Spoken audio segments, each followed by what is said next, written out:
Yes, good afternoon, good evening from the guys at Kumbukeni, brothers and sisters. Welcome again to another Open University, as Brother Milton would aptly describe it.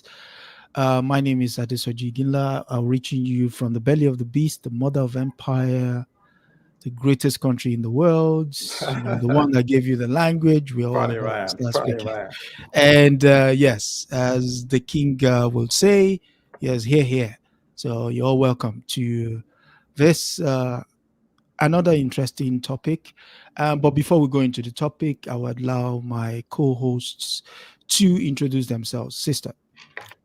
Hello, everyone. Karibuni, asanteni for being here with us. Again, my name is Nduku. I'm one of the co-hosts on Kumbukeni, an African woman who has decided to join my brothers and take action against the false narrative that the Western media propagates on Africa and Africans. So yes, here we are doing the work, decolonizing our minds together. Karibuni, brothers, sisters, comrades, friends, from wherever you're watching us today. Think also about our sisters and brothers and children in particular in Gaza as they continue to weather the punitive bombardment by Israel as a result of the attack on Israel October 7th by Hamas and the killing of a reported 800 to 1,400 Israelis, including civilians and some soldiers, and their kidnapping. And then we've seen the punitive retribution, ceaseless, condemned by much of the world community, demanding for a ceasefire, being ignored by the United States.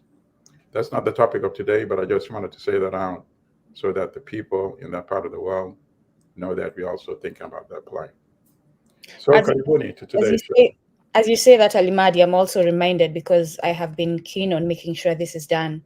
So sometimes I feel the Western media takes us from certain narratives so that we can focus on certain things. I agree with you on everything that you said, but I also want to show support for our brothers and sisters in the Congo, Haiti, and everywhere else where African brothers and sisters are being oppressed daily and being killed by the multitudes without recognition of their humanity. So yes. Just wanted to. Okay, Asante. So Karibuni, and of course, Milton Allimadi, talking from the belly of the last standing Western empire as new empires emerge from other parts of the world. So, Comrade Adesoji, back to you. Enjoy your stay in your sinking ship. Yeah, thank you. I'll take that as a mark of envy, but and we'll take it in our strides. Yes, you're welcome. You're always welcome to come to London. I think the two of you better make it clear to some of our audience that this is in jest. We are not praising these people. Sometimes you get lost in the satire. No, I mean, have you heard stories about Africans who, when they land in England for the first time, they're like, "Yes, God, I've arrived. I'm in heaven." And yes, just so you know, we make the best tea in the world. And so today we're talking about a titan, a Yes. musical titan, a revolutionary titan who made so much sacrifice in the cause of African liberation, but both for Africans and for African in diaspora, and wherever there is a struggle, you will always find her. And who are we talking about? We're talking about Zenzile Miriam Makeba. She's Kosa from South Africa, but as she would like to Kosa describe, and Swazi. and Swazi, Mm-hmm. and she would like to describe herself as an African, a woman, obviously, evidently. But when she was once asked the question, she said, "Oh, you're a very good singer." She said, "No, I don't sing. I sing history." So what's she talking about? She used the language of music to sensitize the world to the pain of our people. Born on 4th of March 1932, she will immediately have a taste of what it is to live in the apartheid regime. Because barely has she taken the breath, 18 days in fact, her mom will be thrown into captivity for communal gathering. And what did she do? She was making local alcohol, which they would, the colonizers deem illicit. Can you imagine? They come to your place, what you've been making for generation, all the least becomes illicit. Right. And And Comrade, just a 30-second interruption. yeah, And the primary reason they do that is mhm, because they want to monopolize the market. They're not saying, I'm banning alcohol because alcohol is not good for your health. No. They're Yeah. banning a particular one because the ones they make in the factory, the whiskey, the gin, the expensive one owned by European companies, are the ones they want the masses to consume. So I just Yeah. wanted to They interject. wanted the African men to go to their to the bars and not at home with their wives. Yes. Yeah, but Yes. go on. and the downside of this particular experience is the fact that what you just mentioned there, the centering of European alcohol over the local alcohol, has led to so many health challenges, which Yep. was not the case at the time prior to their coming in. Mm-hmm. Alcohol at that time was for ceremonies and for social gathering. Mhm. It wasn't something to look forward to in itself. It was when we meet, we appease the ancestors, we drink, Yep. we make merry, and that's it. Right. So back to Maria Makeba. Maria Makeba would go on, started singing at a very early age. And in fact, it was at the course of one of those shows that she was performing that someone in Prospect, which is where she was born, that she became part of a group known as the Manhattan Brothers. Mm-hmm. And the Manhattan Brothers would tour, and that is how Maria Makeba will come to the reckoning of the world. Was the way she sang effortlessly, and the themes of her music was also people centric, so people could relate to it. There wasn't any mundane, it was history, and so people could relate. So now to open you up to my brothers and sisters, question is: since when did music become a challenge to the power structure? In citing her as an example. Well, Mm-hmm. I think historically, music has always been a part of. It's had many purposes, you know, in in all parts of the world, Hmm. and of course in Africa, music was a way of to communicate. Mm-hmm. Music was a way to mourn. Music was a way of rites of passage, to celebrate, and to also to mobilize and prepare for war. Hmm. So there are all types of music. So in terms of resistance music, we've always had resistance music. So she basically just stepped into a long-standing African tradition. You know, when the armies used to prepare to go to combat, you know, they would prepare by listening to music that would put them in the spirit and the mood, mobilize and to call up their courage, you know. And even during certain stage of the combat itself, you know, music would always be there. So she, I think, was unique in that even though her music was music of liberation, it was also entertaining at the same time. So even if when she sang music of the Soweto blues, you know, it's militant resistance, but at the same time, it's also just beautiful to listen to, you see? And of course, her mentor and of course, good friend, and I think for at least 2 years, her husband actually, Hugh Masekela, was like that as well, you know? So I think she also learned quite a bit from Masekela in terms of how to combine militancy with pleasing music at the same time. Yeah. So that's how I would respond to that question. Over to you, sister. In fact, he too was exiled, Masekela. But for me, it's what she sang about. It wasn't just the music, right? It was what she sang about that was very revolutionary to her, and it's what threatened the powers that be. That's how she ends up being exiled from South Africa, because at the time the government is an invader government. It's not Africans ruling South Africa at the time.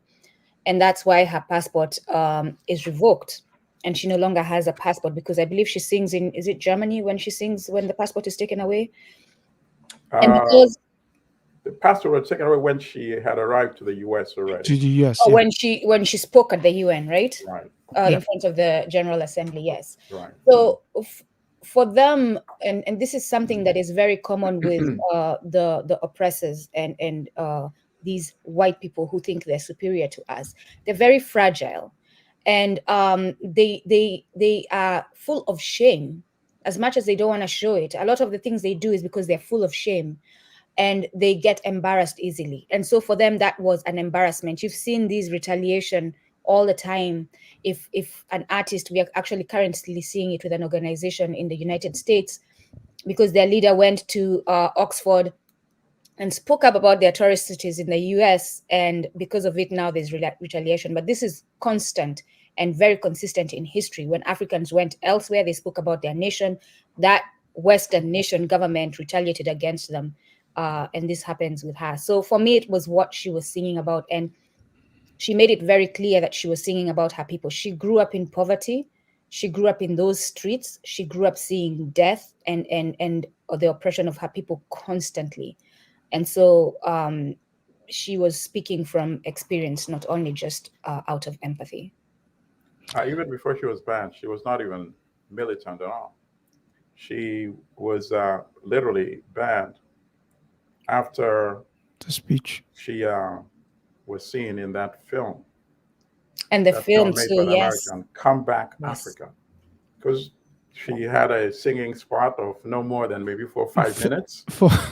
But the beauty, the humanity, because that film won a major award at the Venice Film Festival in 1959. And people saw a different side of Africa that the apartheid regime did not want shown to the world. Africans that were dressed well, going to work, at home, speaking like ordinary human beings. In other words, Africans that humanized could relate to and recognize. Exactly. Yeah. They're actually normal human beings. Yep. Who have challenges and aspirations and hopes. And look at one of them singing in such a beautiful way and moving in such a casual, poetic, and beautiful way.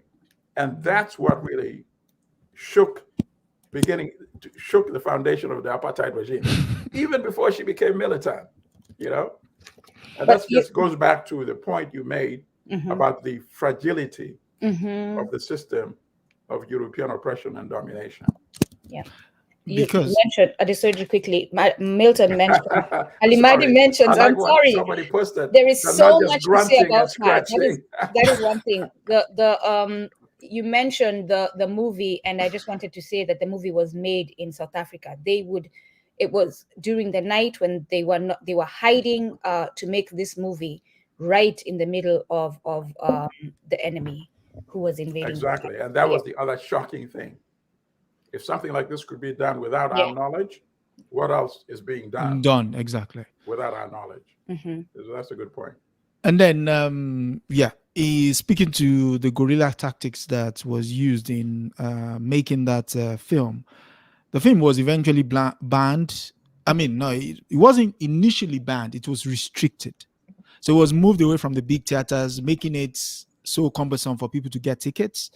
But what was unique about it was the fact that Europeans and Africans queued to want to see it, because eventually they had to, proscribe it. And once it was banned, then it could no longer be shown within South Africa. It had to be taken abroad.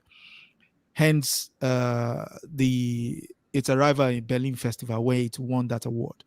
Now, speaking of culture, does it also speak to what colonialism does in terms of attacking culture of people as a rallying cry for knowing fully well that the more, or as Ngugi wa Thiong'o would say in his book, Something Torn and New, that once they replace your memory with theirs, you no longer have a center focus. So what's the rallying cry? You can't quickly rally people that you want to an objective, because first of all, you have to explain the objective to them, because there is no background as to, it's like me coming into a room now start talking to you about Napoleon's greatness.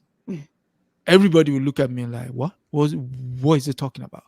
But the moment I mention Shaka Zulu, there's a frame, so what does that say about, just even contemporary times now? If you look at contemporary times, the whitewashing of culture, removal of your history, devoiding you, even artists that step out of the inverted commas where, what's it called? Don't sing about that, sing this. How they're demonetized, or, what's the public word they use? Cancelled commercially. It speaks to the power of culture, which is what Miriam Makeba spoke to throughout her journey as a. So, can you speak to that, please? Well, I think, interestingly, in her case, going overseas, meeting Harry Belafonte, and I think his influence also on her was tremendous, because obviously when she was in South Africa, she was not yet unleashed, right? She was with the Manhattan Brothers, as you pointed out, and then later on she went to the Skylars, which was an all women's group. And at that time, those groups were fantastic. If you go back and you look at some of, in fact, one of the Manhattan Brothers hits, and I forgot the name of the song now, it broke in the Billboard 100 at number 54, I think, which of course historic, coming from a market where many people, the people that ran Billboard, would not be familiar with the music. So to make it here, this shows you how good they were. But the music emulated the kind of music that was predominant in the US from our African sisters and brothers here in the US, which of course is a unique type of music with African heritage in it as well, but not the same as the kind of music that you have in South Africa. So it was only once she was outside South Africa that her songs, like the Pata Pata, like the Click song, and all the songs that she became famous for, was unleashed. And I think it was probably in working together with Belafonte as well, who insisted that, maintain your authentic self. Your voice is beautiful. You can sing in any language, and people will relate to, even without understanding a word of what you're saying. So I think that itself was unique and allowed her to be her African self, maintain her African culture, African tradition, African songs, African music. And that was what was unique in her story. But I agree with you. Often the tendency is to conform and give what the gatekeepers dictate and want. Otherwise, as you said, you would be canceled. You wouldn't get uh, airplay. You wouldn't Mm. get to be known. You wouldn't make the financial remuneration that you deserve No for your music. no awards. Yeah. Absolutely.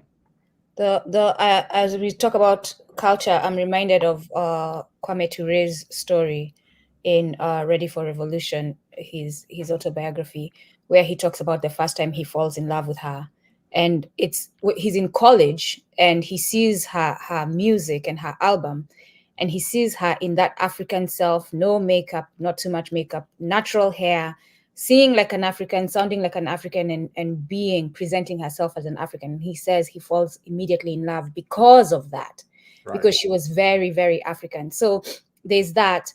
But also she was very intentional. She's lost her home. She's lost all access to Africa at that point, to Africa. And by the way, could not even go home to her yes, mother's to bury funeral her mother. in And so 1960. yeah, the only thing she's left with is her culture, and so she finds comfort in it. And Yes. she had never, and when you see her career, when you see her pictures, there's never any one time that she changes her appearance to fit the popular look, right? And when you say this, and I'm reminded of artists like India Ari, Jill Scott, like these are Correct. people you don't hear of often because they have stuck to the culture. The way they dress, the way their hair looks is natural. But you have Beyonce with her blonde wig and extensions, and other people who do not look like their culture. They're the ones held up by the popular media, right? You But have to her people who are, credit, at least she tries to listen, make some connection. you all can I give credit She's if not you like the choose to, others who but are let like, me make my point, right? she's not like the others. I want Go nothing to do ahead with and give them. credit if you need to, but let me tear them down for a minute, and then you can fix it if you need to. But you have the rappers who are carrying on this look about Africa that is used to manipulate us, right? Yeah. That is not what she was doing. She was not going to sing to please the ruling class that dictates how they want us to be seen out there in public. She was singing for her pride of her African culture, and she maintained it even when things were rough. Even when she was being banned from places, she never changed it. Yes. So yeah, Okay, Yeah, of so course. go ahead and uh give Go ahead. Beyonce. okay, I was going to say she suffered, of course, serious retribution after yes. she embraced militancy. And that's when, of course, the European Americans abandoned her, especially after she got married to Kwame Ture, Kwame Ture, whose previous name, of course, was Stokely Carmichael. Stokely Carmichael. Somebody had posted asking about the song that they did together. Mhm. They won a Grammy for it in 1965, I think, the collaboration Mm-hmm. between her and Harry Belafonte. Yeah. Okay, so Proud, before we go on, I just want to issue a disclaimer. I don't want the hive to come after me Lord because have mercy. Just they call do. it what you want to call it. She needs to look more African. What are you all scared They of? I don't want the hive to come after me. I'm allergic Are to we bees. decolonizing our minds, or are we trying to impress people? I'm allergic to bees. So speaking of Harry Belafonte Yes. and Maria Makeba, there was something that Makeba spoke to in one of the interviews she gave to the New York Times of all people. And when she was asked the question, what would you most remember Harry Belafonte for? He said there was a day she was about to perform, and the what's it called? The She stood on the stage and she was saying, "Hello, hello," and Harry was like, "Okay." gonna have to change that. And so Harry then said, the next time you stand before them, just stand. Don't say anything. They're there to see you. And because they pay good money, they will quiet down. And so the next time she did it, she was, wow. She was like, whoa, really? She said that was the day she realized the power of music. That is one of the reasons why, what's it called? That is one of the reasons why the powers are often afraid of artists, because they garner attention.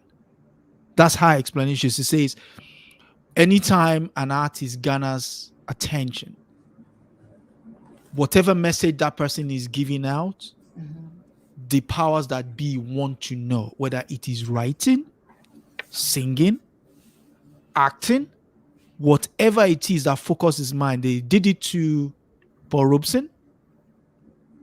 They did it to. She mentions him, yeah. They did it to Miriam Makeba, who we are talking about. They did it to Ngugi wa Thiong'o. The same thing. So she said that. Billie Holiday. Yeah, Fela Nicola Kuti as well. You know, yeah. So especially when they have charisma as well, like electricity. Exactly. So she says that's the day she realized the power of music, of the platform. That attention is so powerful, and whatever you put it to says a lot about who you are. Says a lot about who you are. So speaking to the issue of the youth of our music, would you want to speak to her speech at the UN, which I think was one of the reasons why she got into a whole lot of more trouble than was expected from a musician? Is that my phone? Did you say phone? Yeah, I can hear a phone buzzing. Oh, sorry, it was probably mine. Yeah, normally I shut it off completely. My bad, comrades. Okay, so before I even respond to that, I want to say that what impressed me the most about her was her level of intelligence, right? Because she was obviously she didn't have the benefit of a formal education. Yep. And she had to quit after just a few years in school to work as a nanny in a European household in apartheid South Africa. Funny enough, hold on, before you go on with that, when she was being interviewed, if you read the New York piece, I would get it. I have it as part of my notes. That was the opening point. She said, from house cleaner to world superstar. That's the story. That's the top head for New York Times. Yeah. Go on. Okay, very good. So, but the amount of knowledge and political education she was able to, learn and accumulate through the years, through the people she interacted with, that to me is very important, because many artists have that opportunity, but they don't embrace it. So she learned a lot from Belafonte. Obviously, she learned a lot from Kwame Ture. And she learned a lot from Sekou Touré, right?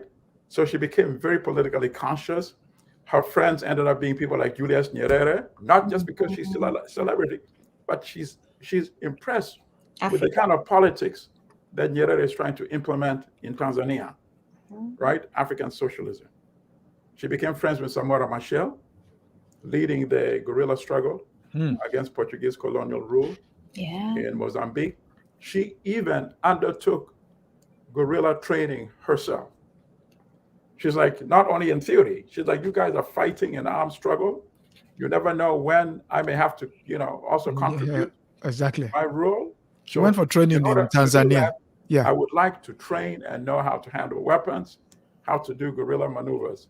So this is why I say this was not just an artist. she used her art to push the revolution. Yeah. And that side of her is not well amplified. A lot of people just know the beautiful voice, the pata pata, the click song, but there's a lot more to Miriam Makeba than that. In fact, toward the end of her life, after apartheid, after she was able to return back to South Africa, the biggest disappointment she said she had was she realized all the conscious revolutionary African leaders had all joined the ancestors. Yeah. So she came to the end of the road. She's willing. Now she's energized. Now apartheid is over. Let's get with the struggle now. Let's get with the mission of African unity.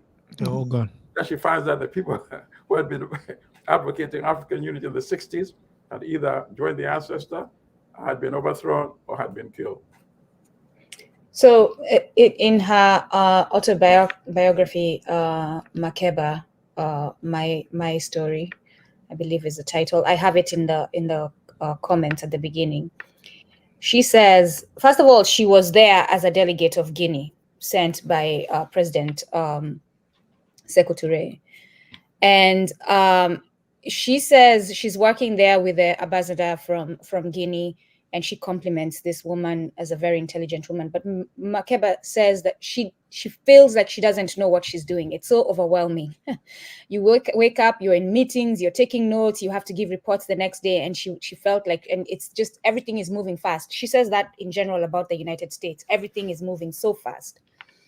But she says when they ask her to give the speech, they do ask her to give the speech. They tell her that she'll be the one doing it because of her persona, because of the identity she has globally. And they tell her that because of that identity, people will listen to her more than just anyone else giving the speech. And she sees the power in that. And she says after that first speech, she saw the power in that her position gave her, her fame gave her the position to be able to speak on matters of importance where people could listen, as opposed to just any other person speaking. And she took advantage of that on actually more than one time at the UN. Both times talking about important events going on in South Africa. One of them, the Soweto riots.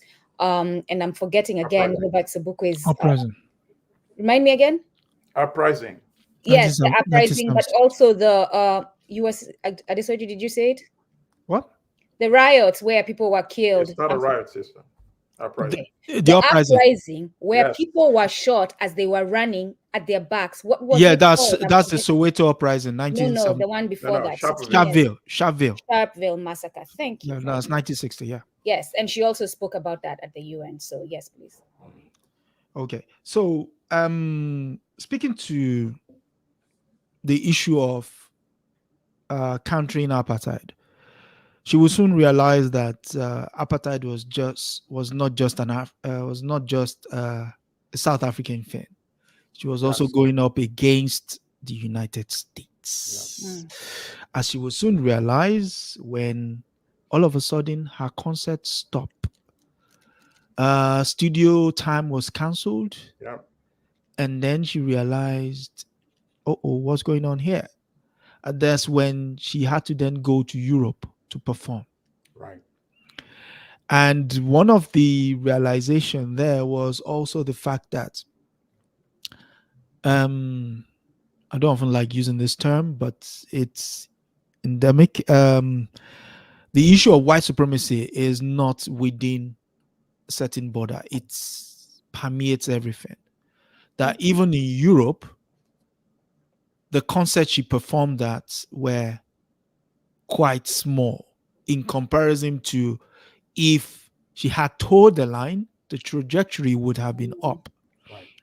So when you spoke to earlier, Brother Milton, when you spoke to the issue of people not seizing the opportunity to sensitize themselves, can you bring it into more contemporary times? Sister had mentioned Lady B earlier, but in terms of now, because what we've experienced now, what we experienced then in terms of apartheid is actually playing out right before our very eyes at the moment. Right. I mean, in terms of militant musicians, in fact, actually, interestingly, Bobby Wine in Uganda, Yes. that's actually what made him uh, popular in Mm. Uganda, because his contemporaries are all singing about the bling bling and all that stuff. And he actually was so affected by the conditions he's experiencing Mm. that he started weaving that into his music, and it took off. And he We saw actually that it kind of was have a resonating. similar, we have Sorry. a similar childhood kind of, but go on. Yeah, in fact, he's very proud, keeps talking about how he grew up in the ghetto, Exactly. um, basically fending for himself from a very young age, Mm.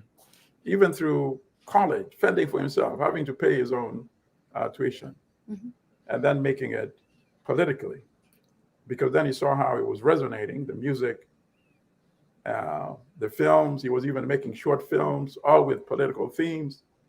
And the next step, of course, was politics. Mm. Elected overwhelmingly to parliament, defeated the ruling party's candidate by a 3-1 margin to get into parliament. And then, of course, he ran for the presidential election 2021. He won. The dictator just happens to control the army and police and say, come and get me if you want. And that's why Museveni is still running the country. So I say all this to say that the market is out there. Look at Fela. If you want Mm. any evidence that political truth in music actually has a commercial market as well, right? Fela, phenomenal commercial market, not only in Africa, but all over the world, overseas. We end up with a Broadway play about Fela, which, by the way, I'm proud to brag, I saw 7 times. I saw it only once. It was a great play. I agree. But 7 Yeah. times, Allimadi, that's dedication. so, so that's why it's so disappointing Mm. when you see so many of our very talented artists, whether on the continent or right here in the United States, afraid to take that risk. Mm. Yeah. Mm. Just to add to that, Makeba was accepted. You said it yourself, right? The people want to hear this type of music. In the US, she was popular. She was singing this music the whole time, and she was popular. And she did not get banned. No one was canceling any concerts or any radio appearances. The cancellation in the United States starts when she starts dating Kwame Ture. That's when it Correct. starts, because he's a member of Snake. He drops out of presidency of Snake, and now he's working with the Black Panther.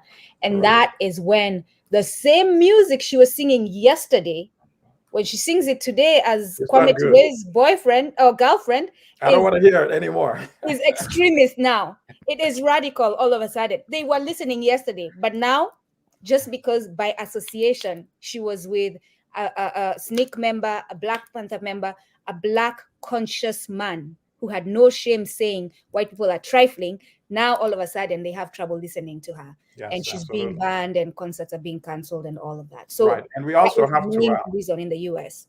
we have to also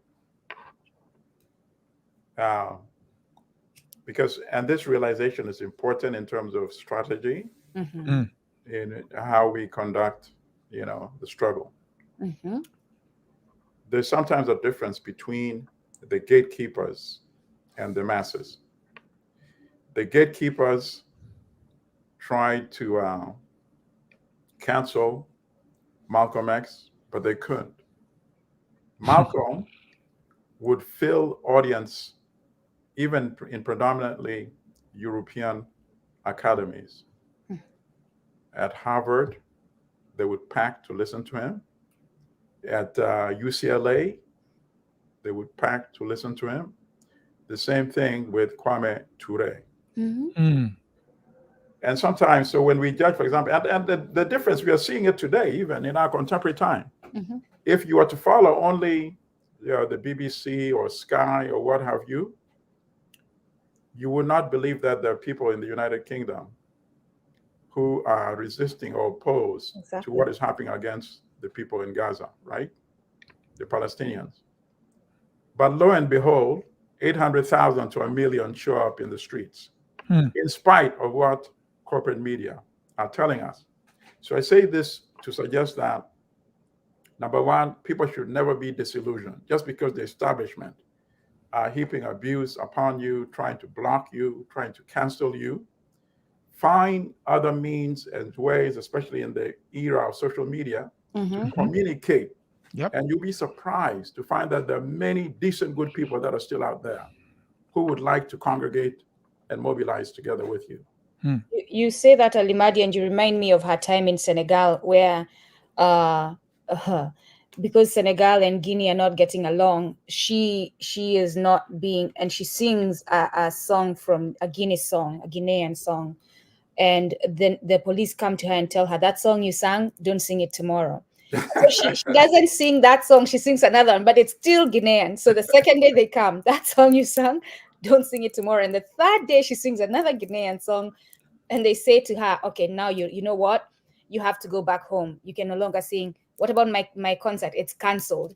And they tell her, don't leave your room. She says, my flight is on Monday. How am I going to? Don't leave. You will stay in your room until your flight on Monday. Don't leave. Don't even go to the market. The people will kill you. The Senegalese people will kill you. And so she's like, nah. She goes to the market. And they're asking, why didn't you sing yesterday? They love her. They're talking to her. So it goes to what the establishment says about people is not what the people are feeling about that. Absolutely. Yeah. Exactly. Yeah, So that's a good story. I didn't know that one. I mean, now to tie it back to Kwame Ture, and one of the reasons why the United States government went after Miriam Makeba was the fact that, to use the words of New York Times, not only was Kwame Ture a rebel in inverted commas, it was also the fact that I'll give you a couple of names, and you tell me what is common about them. Kwame Ture, Malcolm X, Martin Luther King, Ethel Keats, Fannie Lou Hamer, William B. Du Bois, Paul Robeson, Angela Davis. Could you tell me one common thread about them? They love Africa. They uplifted Black consciousness, and people followed. African people followed. And okay, so yes, you both get it, but the line actually is the fact that they connected to people directly in Africa. Fannie Lou Hamer went into Guinea. Yes. She doesn't speak French, but they related to her. Yes, it's true. Angela Davis was in Tanzania. Oh, she's been all over. All over. Yeah, best friends with the gentleman from Guinea-Bissau, Amika Cabral. So William B. Du Bois with Nkrumah, Fannie Lou Hamer with Sekou Touré. Etta Keats was in Nigeria, and she was also in Guinea. Martin Luther King was at Ghana's independence. Malcolm A lot X. of people don't know that. Please, if you haven't heard it, go and listen to his speech. When he comes back. Birth of a New Nation. And that's what he called his speech. It's a powerful, powerful speech. And of course, there's also a play on the racist G.W. Griffith film, Birth of a Nation. Birth of a Nation, yeah. So you begin to see a pattern here. And if you want to get a fuller picture of what I'm talking about here, please read Dr. Susan Williams' White Malice, where she talks about the moment you step out of, quote unquote, the pen. I'm using the word the pen. She didn't call it the pen. The pen that is the United States. Right. And you go talking. Pen is in a cage. As in a cage, yes. Not P-E-N. Yeah. The moment you step out of that pen and you connect with anywhere else other than the United States, you become a persona non grata. Anybody that interacts with you also gets tarred the same brush. So going back to Miriam Makeba, while she was still going through this, quote unquote, treatment by the United States, she still had time to organize musical charities for students who were struggling with paying their bills and what have you. Mm-hmm. And she was able to raise, at one of our concerts, she was actually able to raise $15,000 in 1965. In today's time, that would be $142,690. Okay. Probably more. Probably more, yeah. It's a call But to action to all the It's artists. almost a multiple of 10, I think. yeah. So, but if you then look at the selflessness of how she approached the use of music, the centering of culture to promote the ideal of Africa's humanity, you can't help but thinking those who were against her had, how can I say it, more than a passing interest in what she was doing. Because as Dr. Gerard Horn says in White Supremacy Confronted, the United States was basically firmly in bed with the apartheid government. Yes. So it was difficult for them to, come round to the idea of, what's the word they use? Freedom of expression, democracy, one man, one vote. Those words are very salient, but when it goes beyond the border of the United States, like, nah. You can't be selling those kind of ideals to people. But yet, the Queen Statue of Liberty holds her torch, but not to the Africans, not to. So, I mean, that's just one mini rant. And by the way, Go on. one man, one vote is actually not a threat to the system, so long as the system controls the economy. I mean, in theory, we have one man, one vote here in the United States, right? We don't, but go on. in theory, we have one man, one vote in South Africa, right? That has not impacted the fact that in the US, we have the Electoral College, so it's not really one man, one vote. But go on, Allimadi. 8% of the European population in South Africa still controls 72% of the land and 80% of the economy. Yeah. So, and that's part of the narrative, the false narrative to confuse, the people. This issue of, one man, one vote equals democracy, So increasingly in our conversations, we have to, start taking our people beyond that, that illusion and deception. Are you saying deception? Are you saying we need to control the economic production, really, and have a slice of that. Otherwise, you can go and vote. In South Africa, they say, okay, go vote. So what? You vote, you elect a guy like what? Ramaphosa, a guy who stitched $4 million in cash in a sofa and said, because I didn't have time to go to the bank. He had time to stitch, though. Sorry, I didn't want to go on a tangent, but I want our listeners. So, I mean, no, you're not going on a tangent. You're effectively saying the motivation for the West with regards to stymieing growth in terms of democratic, business, people's freedoms is tied to capital. Exactly. Absolutely. That's what it's all about, That's what it's all about. It's There's the movement of Africans' capital. dominating Colonialism, globally. capitalism. Globally. And it's always good to remember it's a global system. We are not disconnected, to it.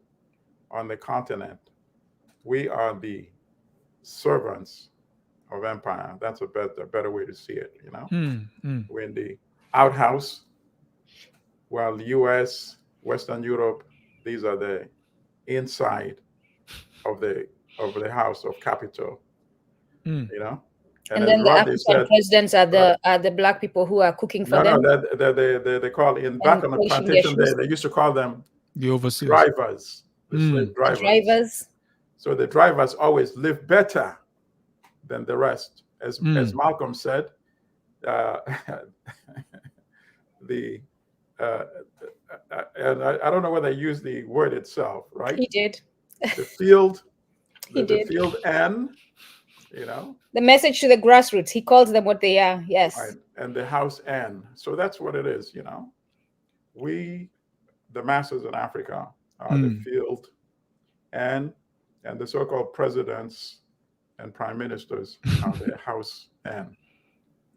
Supervising the plantation, supervising the mines.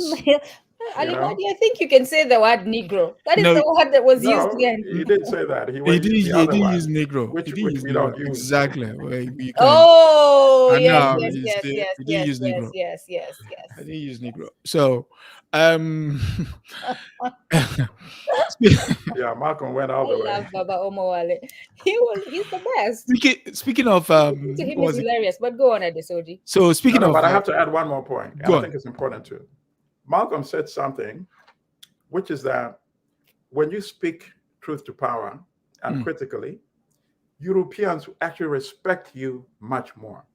And the ones that end up working with you, even the ones that don't like you, respect you. The ones that like you authentically. And it's better to be like that than this superficial love, when in effect they don't respect you and they don't see you as a threat. You know, he would rather be seen as a threat because he's speaking truth to power. And we have to convince more and more of our people to be able to do that as well. And then at the end, of course, is also sometimes tied to the paycheck. When somebody controls your paycheck in a capitalist system like this, it's very tough. It's not like even back home, you may have a small shamba, a small farm in the back of your house or in the village where at least you could plant some vegetables. That's exactly what I tell my family every day. Yep. It's not the same in the US. You can't go to Whole Food and say, okay, I need some food if you don't have any money in your pocket, right? And there's no garden to throw some onion seeds and some sukuma seeds and, you know? Yeah, but back to you, comrade. Yes. So, I mean, I'm still gonna follow that thread of the field, the overseers. Right. You know, speaking of the overseers, I mean, we could run down a list of them, but there are two that I want to mention in relation to the general theme around what Miriam Makeba represents. She says, there's a quote of hers in New York Times where she says, "It's funny that people have power, but yet this power is not used for any good. But instead, you look around, you could immediately know that this person cannot be trusted with power." So I'm going to give you two examples now. Look at the I know you're coming for who, but go on. Look at the example of what's his name? Ramaphosa. Right. Ramaphosa used to be a union man. Yes. Dedicated union man who will have been in the trenches, who will have been into all sorts of power meetings, understanding what the power of capital, which is why they negotiate, which is why the unions hold tight, because they understand the power will try to break them. So it's funny that you say he has the time to weave a couple of few shekels into his sofa. And then also now there is another one, a darling of the West, who is, in fact, every time he comes up in the news, and I listen, and I'm being serious now, and I listen, and I wonder, at what point do you actually sit down and think about what it is that is before you? The guy from Ghana. No, he's talking about Ruto. William Ruto. Yeah. Oh, okay. Yeah, and the guy from Ghana is actually better. The guy from Ghana. None of them are good. They're all. No, he's better than Go Ruto. on. No, the one from Ghana has his quirks, you know. No, as but the you're right. I don't They're disagree all with you. snakes with different stripes and patterns. They'll bite you all the same. That's yeah. true. But Ruto is really going beyond the edge. Is going beyond and it's there It's is beyond the okay. edge. But I think we discussed it previously, and I believe it's very serious. They do have a lot because they have files on all of them, and I think the file on Ruto is very thick. You know, so Ruto, when they say dance, even after the music is over, he's still dancing. You know, But this is a lesson to Africans, Allimadi. We know the leaders who have a criminal record. We need to stop voting for them because that criminal record, this is literally how the United States government law enforcement works. They take people with criminal records and they use them to get access to their people. They use them to serve them because they can use that criminal record to say, hey, if you don't act right. No, it's not so much as a criminal record. When they say files, they have stuff that will make your eyes water when you see it. It's a criminal record. Anyone can have a criminal record. I don't As long as you've paid your... Speak for yourself, Adesoji. Listen, I think the point he's trying to make is they have stuff on him that even if he didn't want to run for president, he would have to he run. would If run. they wanted him to run. And they can have that type of control. Exactly. You know, So when you look back at a guy like Mobutu, for example, they had stuff on Mobutu as well. Mm-hmm. And that's not to excuse him. He should still rot whatever he is because of what he did to Patrice Lumumba and to Congo. But Mobutu is not acting as Mobutu. Mobutu is a vessel for imperialism. And imperialism had the goods on him. He had been recruited in 1958, I think, right? Years before Congo's independence. As an interpreter. You know, by what is the word they call? The CIA, what's the term they call? The company. The company, right? The company had recruited him and built up all these files. So even at some point, when he said, "Oh wait, but this is my brother who's leading us toward African nationalism and all that stuff. But on the other hand, look at what they have on me. Who should I go with?" I'm sorry, but the answer is easy. And of course, as I said, as I premised it, this does not exonerate Mobutu. Let him rot. It took too long before they got rid of him. I wish they'd gotten rid of him much, much earlier. But that's how the system works. But there has to also be a higher standard, right? We have to hold them accountable because there are leaders whose names were tarnished. Lumumba was talked about taking fans and all that, but they didn't give in to that pressure. They stood firm. Absolutely. And those that we need more like Thomas Sankara, the same thing. These people are not innocent at all. Just because nope. Snakes in the grass. So then so question is, I mean, obviously taking lessons from what Miriam Makeba sang about, it wasn't only the issue of race, which was clearly a subject in Southern Africa. It was also hunger. She fronted the AIDS epidemic while that hit Southern Africa. And she spoke to the trouble with the pharmaceutical companies who had too much of a humanitarian, more than a humanitarian interest in the epidemic.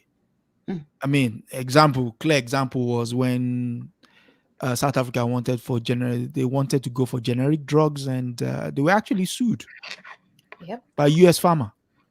Yeah, I mean, which is shocking. Look at the COVID. Which they should have no ground we don't even have to go that far back. Look at COVID.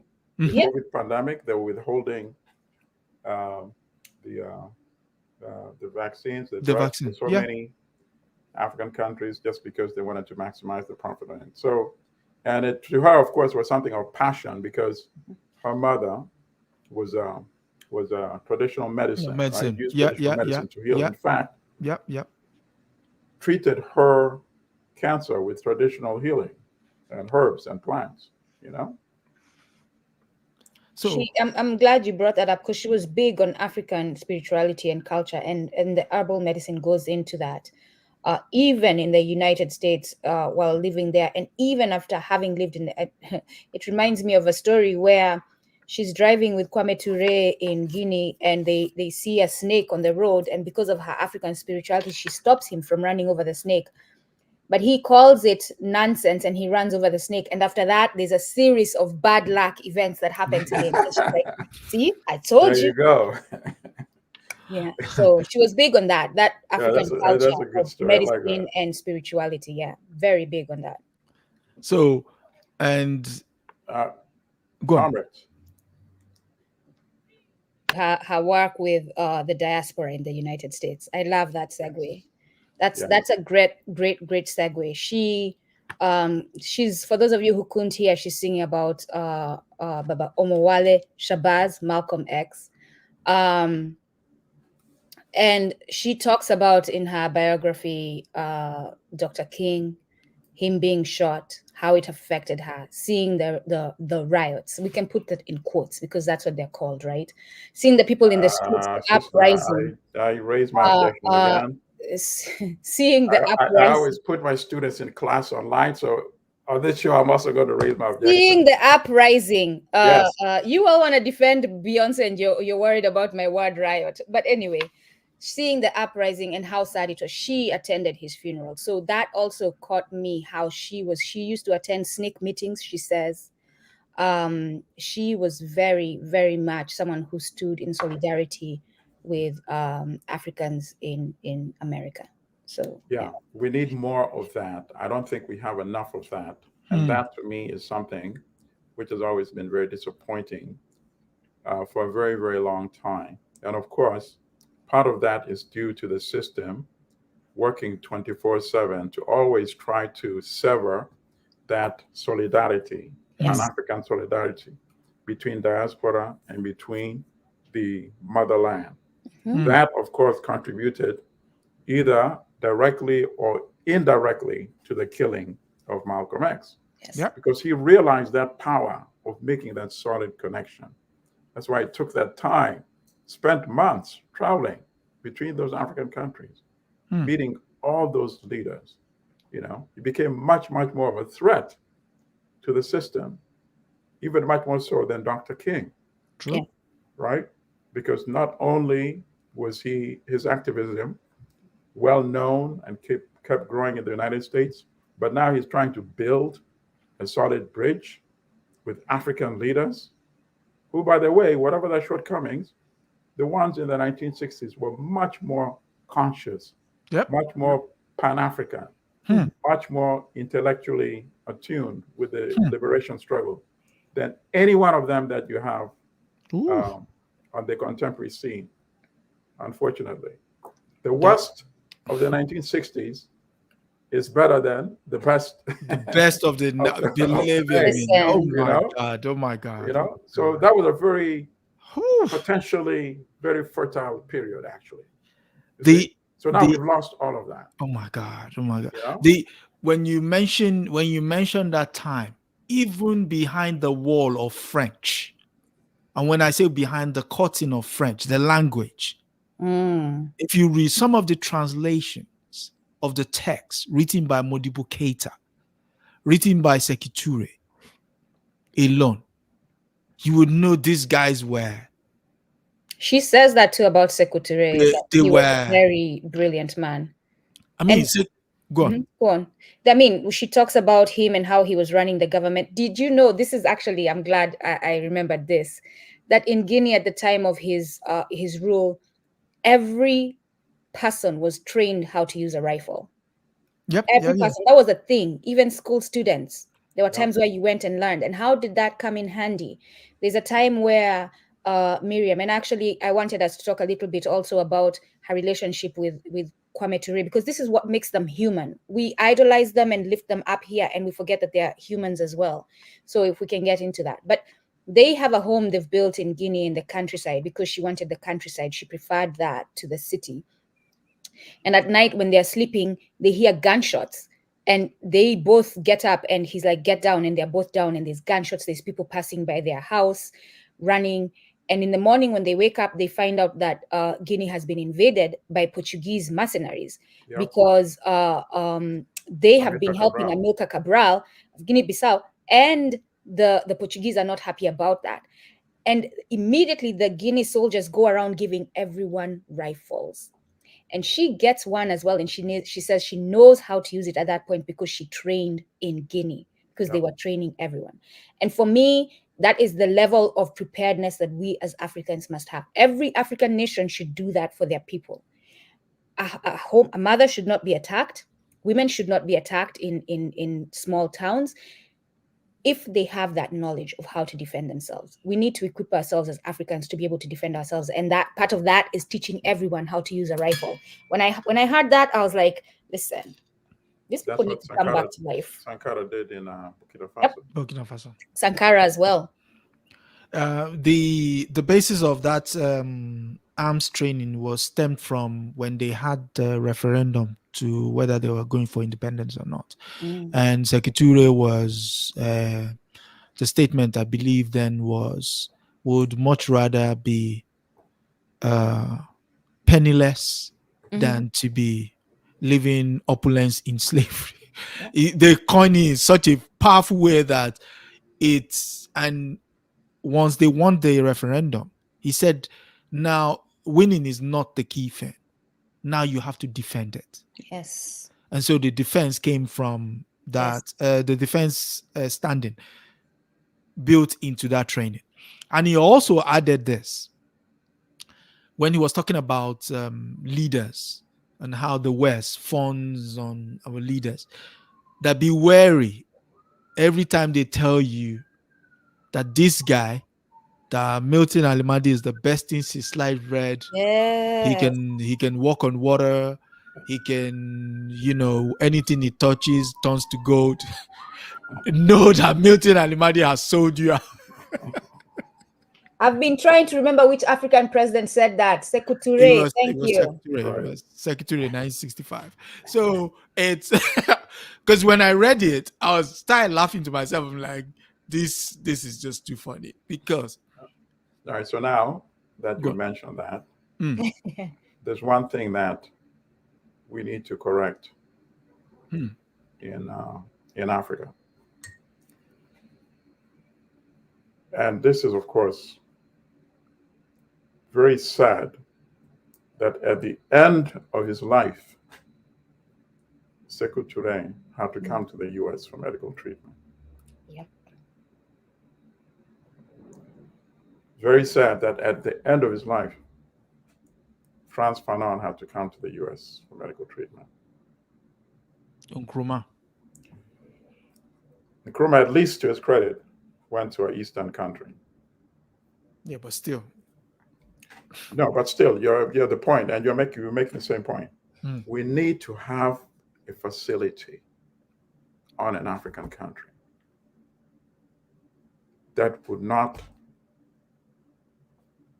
Your own president, your former president, how many times did he go for treatment in the UK?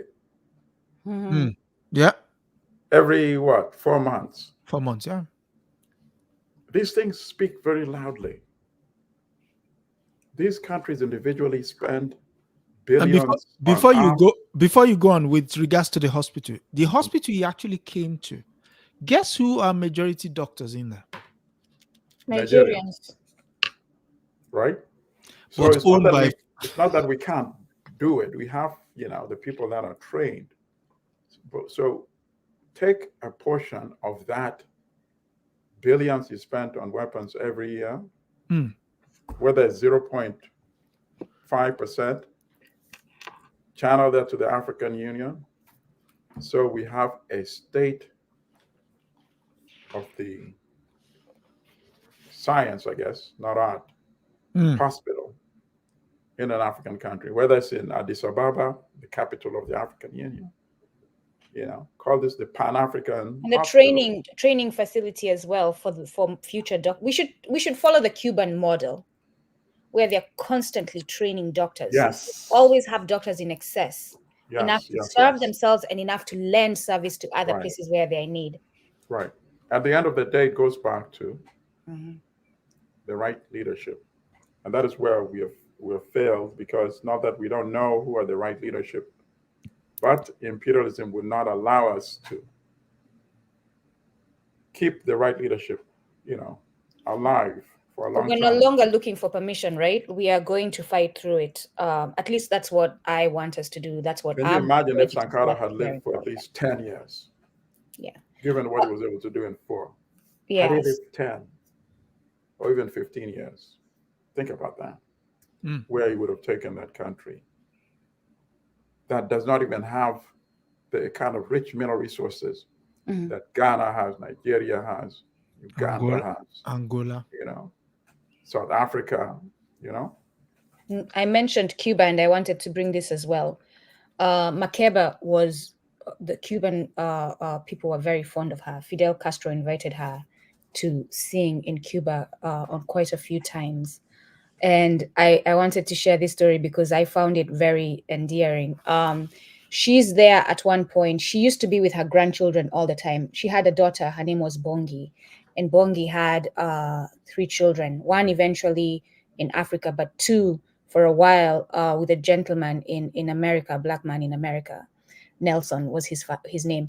But so the children are Lumumba and Zenzi. And Lumumba is, I think, 4 at the time when they go to Fidel Castro's home. And he's asking Fidel questions. He says, wait, you're a revolutionary? Are you a revolutionary? And Fidel says, yes. But you're white. You're a revolutionary? Because at this point, Lumumba is used to seeing Right, Kwame Ture, black right. people who are revolutionaries. 'Cause he's Nkrumah. skinny. So he's like, this white man is a revolutionary. And Castro tells him, well, young man, in Cuba, we have Africans. And in Cuba, we have people from Spain. And we are all Cubans and we are all revolutionaries. And then he gives him a mini version of his uniform as a gift and gives him a rifle. And after that, they get on a plane, him and his grandma, Makeba, and they're heading to Germany. And the young man changes into the uniform.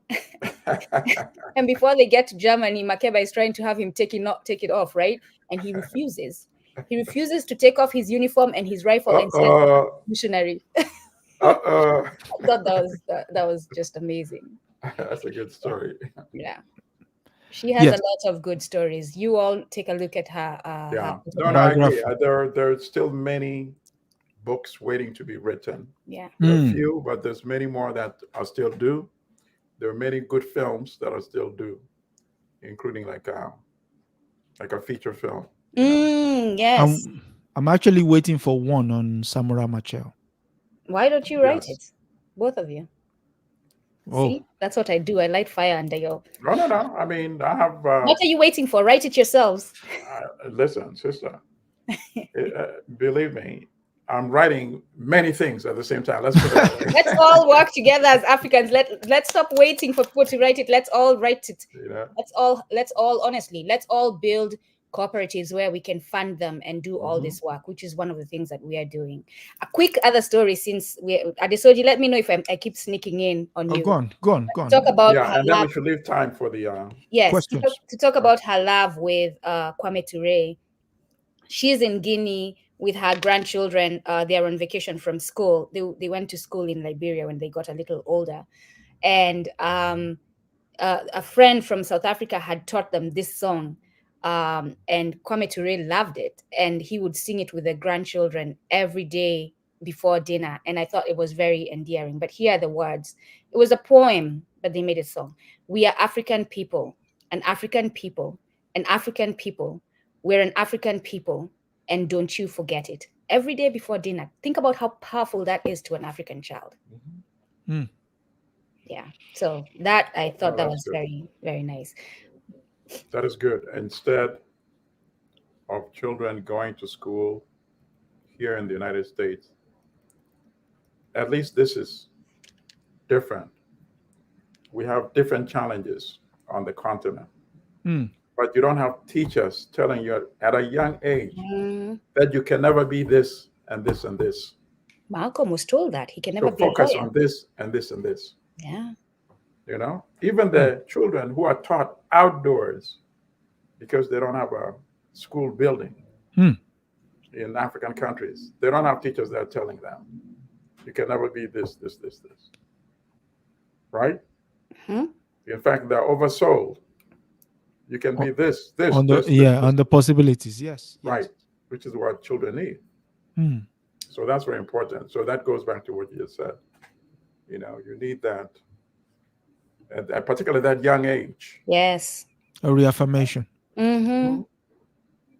Every day during dinner time, think about that. He said, instead of saying the grace, this is what Kwame Ture did with them. That was their daily prayer. Mm-hmm. Yeah. Adesoji, are you looking at the Oh question? yes, I'm looking at a question. I want to pull this one up. This is from CNS. The freedom, human rights, and democracy talking collective West is the same that colonized Africa and enslaved Africa. Yeah, the hypocrisy of the entire project. Mm-hmm. Do you guys want to speak to that? Well, yes, absolutely. Because first of all, as I keep saying, why did you fight for independence? You know, were you just aggrieved by the racism or the fact that the people ruling were Europeans? But that was only half of the equation. It must be there were Europeans who had destroyed our own systems, right, of government, our own system of economic production, and had superimposed theirs upon ours. So now you so-called win independence, and you have the same system of parliament or senate. You have the same armed forces commander-in-chief, Don't forget generals, the white colonels. wigs. You have the same police forces. So why were you fighting that?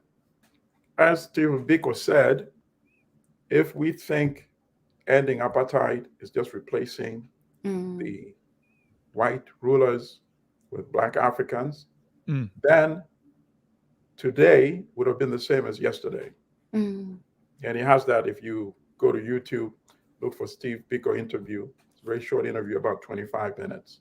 So I've always felt that it takes me back to the author, that book by I think René Dumont.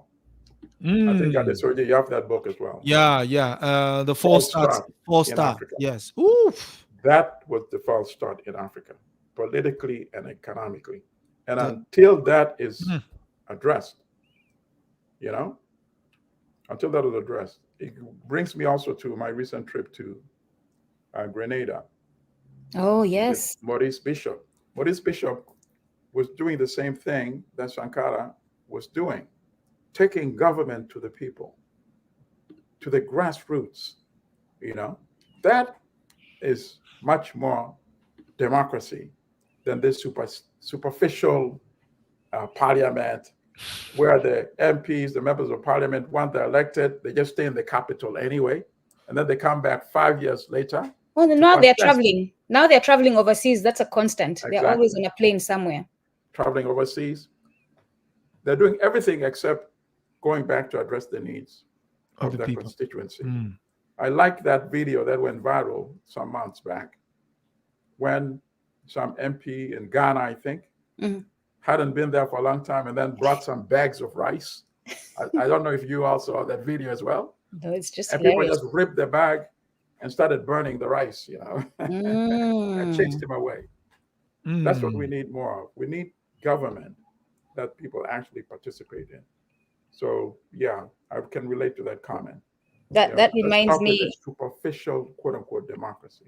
Yeah, that reminds me of a video of Umar Johnson. Not that we are supporting him, and I'm not rejecting him either. But he said the same thing to rappers recently. They're going around giving turkeys to the masses, and he's like, they don't want turkeys, they want more help than that. But this idea of democracy in the West for its hypocrisy also takes me back, and Africa not being independent, as we talk about Makeba, the British Commonwealth. And I've mentioned this before, something I have a very big problem with, the fact that African countries call themselves independent, but they still are members of the British Commonwealth. And this plays out during Makeba's career and in her life with Kwame Ture. Kwame Ture was banned from all British Commonwealth nations, all of them. He could not go. And so when Miriam Makeba starts dating him, she has been planning to start a business in the Bahamas. She's paid for it. She's paid all the monies to invest in it, to start it, to rent the place, to bring in the merchandise and all that. And tomorrow is the day for her launch. And she's called in by the Prime Minister Pindling. And he says to her, you cannot open your business here. You have to go. And she's like, what about my money? I've spent so much money. He's like, no, you have to go. We are part of the British Commonwealth, and you cannot be here. Kwame Ture is not allowed in the British Commonwealth, so you cannot do business here. And even her lawyer, who was helping her establish the business, she says to him, help me. And he says, my hands are tied, because the Prime Minister owns the law firm that the lawyer works for. So just the fact that you call yourself an independent country, but you can't even have an artist who they frown upon be in your nation and do business, you're not independent. Right. No, he was banned because of Black Power. Exactly. Once he made that Black Power speech, stance and speech, that was it. That was it. Banned. His books was a marked man. Banned in the Caribbean. Could not go to Jamaica. Yes, just about the same time that Rodney was also Yep, the same. And Malcolm from Jamaica. And she says, what is wrong with Black Power? That's what Miriam Makeba says. What is wrong with Black Power? There's a lot. You're going to rile the natives now. We can't do that. Yep. Look at Jamaica. How dare you come from the academy, the university, with all the books, and you're trying to teach it to ragamuffin thugs. No. Was how, you have to leave. Neo-colonial government characterized, the Walter Rodney. Yeah. We must resist. For those of us who have influence, and seriously, this is something I actually meant to say. For the Black people who have influence, for those of you who have influence, we must resist. When they come for people like that, we must resist.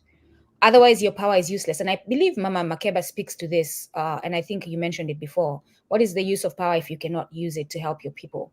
We must resist. If you have influence, you must come in support of your people. I didn't want to focus on this, but something happens with Makeba and Belafonte, and he's not there for her when she needed him most. And I was disappointed to find that out. But if you want to find that out, you can read her autobiography. She speaks on it. But we as Black people need to do better at standing by each other when the system is trying to crush us. Okay. Well, you have to love being Black first. So I always start with that. Exactly. That's Malcolm discovered the power, and then Malcolm could not stop soaring. I think he appreciated. You could tell that man appreciated every waking moment of him that he had of his life, because he knew his skin of his Black consciousness, because before that he was tortured. His Black consciousness just kept soaring. Yes. And I love it toward the end of his life when he started going with political economy approach. And then he saw how everything was connected. Yes. Now he's relating to what Rodney was teaching. We've been historically exploited. Early 30s, right? Sorry? His age, he's in his early 30s. Yes, in his 30s. We've been exploited all these centuries. And the racism has been used to push the narrative very effectively. But sometimes we let the racism part become the solid focus, and we forget about the political economy part. Exactly. See? So Malcolm became much more dangerous than his brothers and sisters in the nation. The nation, you can go out every day, denounce white racism, fine. Call them the devil. Call them the devil. say they were grafted from What they took an African and grafted a European African. whatever. Fine, you can say that. That is not going to threaten the system. Mm. But the approach that Malcolm had started to embrace to reject imperialism and domination by finance capital and really make the connection with conscious African leaders. Nah, we can't have that. We cannot have that idea spreading. It's even getting domestically here in the too US, many you know. ideas above his station. It's getting too many ideas above his station. Right. I would like us to look, Go back to calling us the devil. We are fine with that. I would like us to look at this before, because as they say, health is indeed wealth. Mm. Yes. We're building a cooperative. You'll learn more about it as we start putting it out there. But this is one of the things that we're going to be doing. We have an event we're planning for May 4th, and we'll have a presentation on herbal medicine and the importance of it in the African community, going back to our African ways. I have been recovering from what I believe is COVID 2 months ago, a second bout of it. And this time, which is what they say, your lungs are more compromised the second time. So it takes the first time it took me 3 months for my lungs to get back in shape, where I can talk without heaving and all that. And my community, my fellow community members and my mother, they advised me to make this tea, I'll call it, with a mixture of herbs. And it's been helping so far. So just the simple things that you have in your garden, the simple things, the trees. This came up also when we were talking about the Kenya Land and Freedom Army. They studied the trees, they studied the plants. That was a big part of the Kenyan Land and Freedom Army, because they had medical stations to treat those who were injured. And this was a big part of it. So we as Africans must reject the Western medicine. Not that you're not taking it, but it's will to want to control our herbal medicine and squash it. We must reject that. Adesoji. Right. So Rodney had the section in one of the chapters, I forget which chapter, where he discusses that. And he also has it in his book. What is it called? The new book with the yellow cover. Decolonial Marxism. Yes, Decolonial Marxism. He has describing the skills that Africans are developed. From a very young age, you're trained in the medicinal purposes of the different plants and the different herbs, and that much of that was destroyed by the colonial intervention. I have a friend, a very wealthy man. He doesn't like sharing his wealth, but he likes sharing ideas. He's not a friend, Milton. He is not don't call him a friend anymore. So he has companies that are involved in getting these herbs from Namibia. In Namibia. And then, he says, and he's also, by the way, a trained medical doctor, even though now he's a businessman. And he says those herbs are superior to any of these pharmaceuticals that are produced by these big companies. I mean, that's where the Westerners know the value of what we have, is the point I'm trying to make. That's where they get their medicine from. They just take it to the lab and they mix all kinds of things to control you and make you dependent. Only use a small portion of the herbs and the rest just chemicals, right? The healthcare business in the West is a business. That is what it is. It's not about healing us and keeping us healthy. It's about us going back and needing more of it. If we do not need it, their business will go out of business. So they have to keep the business going. That's why the pharmaceutical industry attack anybody involved in alternative medicine. They attack you. But they will come and will continue boiling the bark of a tree and the leaves and all kinds of herbal things, because my health is more important than complying to the white man's way. My people will say, the Yorubas, they will say "Ewele egbogi," which is the leaves. In the leaves hides the remedy to all your ailments. And so, just give you one off the top of my head: bitter leaf. If you take bitter leaf, you wash it, get all the dust off, and you just boil it a bit. Don't boil it to the point where it's frothing. Just boil it a bit, so that the water comes out. You drink it. If you have any fever, wrap yourself in blankets. Believe you me, the next morning you're walking out as if nothing happened to you. I think that's a similar leaf. The same thing you're calling bitter leaf is in Jamaica. I think they call it kino or something like that. Same leaf, I think. Yeah. So this, that's why the Yorubas will tell you, literally, we basically, if we have any ailment right now, just call someone back home. They will tell you. All right. So From I'm so going to get this book, by the way. Yeah, I see that. Karen posted a one-time big political figure in Nigeria. Actually wrote quite a dense textbook on African herbal medicine. I'm going to go Morrissey Wu. Yeah. I'm going to go Yes. to the Strand and see if they have. Please grab a copy for me if you find it. No, if they do, of course. Yes, please. Okay, so we're going to be assaulted on Facebook tomorrow. That's okay. They can come. No, that's what Brother Milton does. Every time he goes to the Strand, I'm sure. I get literally assaulted. So yes, any final words, comrade? Well, I think this was a fitting tribute to a beloved warrior sister. You know, I put her up there in the same category, of course, with Winnie. In fact, I've been calling her Winnie throughout the week. I don't know why. and Their Fela, spirits are aligned. And Fela as well. People who use the gifts they were given, you know, to push the liberation struggle. We'll do a story on Fela soon. Hugh Masekela as well up there, you know. So yes, Aluta continua. Off to you, sister.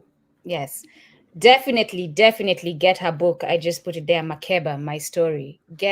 She's telling her story from her own words. The journey Mama Makeba takes. Quickly, I'll sneak in a story as I say my last word.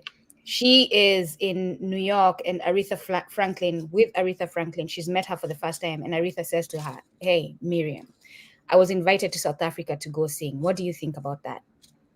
And she sits there and she thinks, am I going to tell her the truth? And she tells her the truth. Listen, you cannot go to South Africa to sing. This is what they're doing to our brothers and sisters there. If you go, you're supporting that government. And Aretha immediately tells her manager, cancel that. I'm not showing up. Just that, trusting each other and being by each other.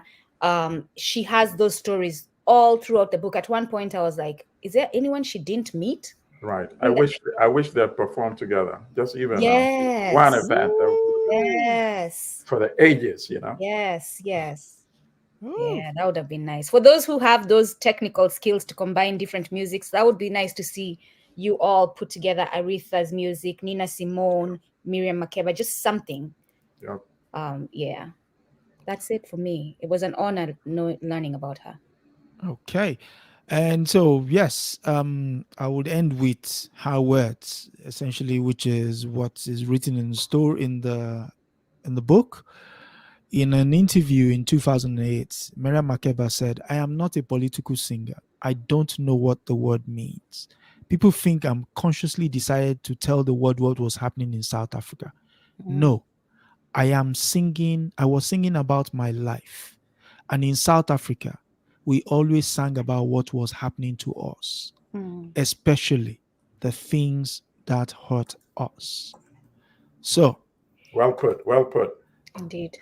So let's to follow on that, I would say, so lift up your voices. If you know how to sing, sing. If you know how to write, write. If you know how to act, act out your pain so that the world would know. And on that thoughtful note, I don't know if you did that intentionally. If people go and start doing some burning, the police are going to know where to find you in London. I don't know if Adesoji did that, lift up your voices, but that is the song that Black people sing in freedom song in the United States. So if that was not intentional, that was brilliant. All right. Everything is aligned. Yeah. So, well, that's the ancestors speaking through me. So yes. They're not my thoughts. They were words that were meant to be.